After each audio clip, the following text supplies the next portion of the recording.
News coming in. Dubai airports have announced that limited flights will resume on the 2nd of March, which is today, and that'll be 3 days after a joint US and Israeli strike was set into motion in the Middle East conflict. This comes after air travel across the Gulf plunged into chaos, leaving tens of thousands of passengers stranded. Meanwhile, airline operator Emirates is preparing to move stranded travelers out of the region starting late night.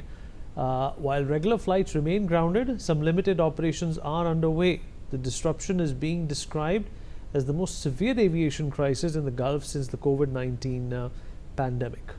General Sudhakarji, once again, bringing to light the fact that Iran has acted extremely immaturely in the face of this conflict.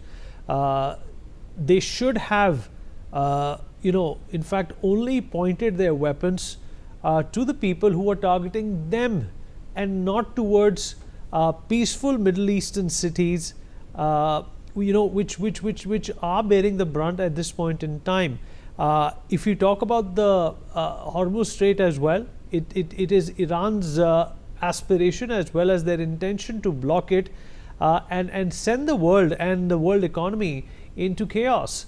Now, this is not a proportionate response to what the Americans have done, thus giving you, the correct picture of where Iran stands when it comes to propagating disproportionate warfare.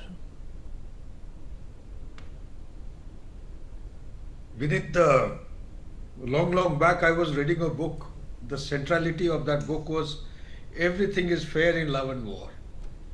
If the same usage has been applied by USA and Israel, I'm just giving you my reflections. Otherwise, you see, in the backdrop of a diplomatic negotiation having reached almost a final solution, the interlocutors in Oman, they went to the extent of coming public and announcing that we are very close to finding a solution in whatever agenda they had narrowed down to.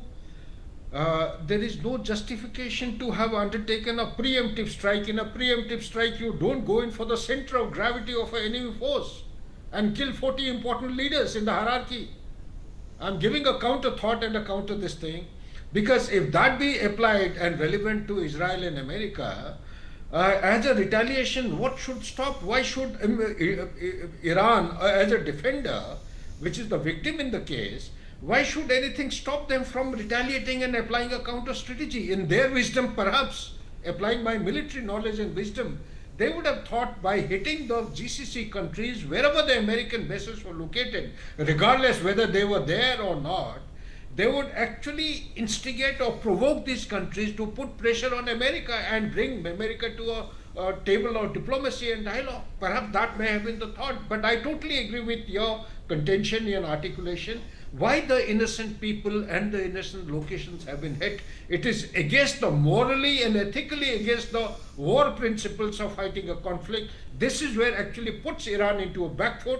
I tend to agree with you, but having said that, when you use the word of proportionate and not out of proportion application of resources, in war, when the survival is at stake, 40 important leaders or more than 40 people, the supreme leader, have been knocked off in just about 60 seconds of operation, then anything and everything which allows a person who's drowning at the center of the ocean or water body, a blade of grass also would be very, very important. For them, it is a question of survival.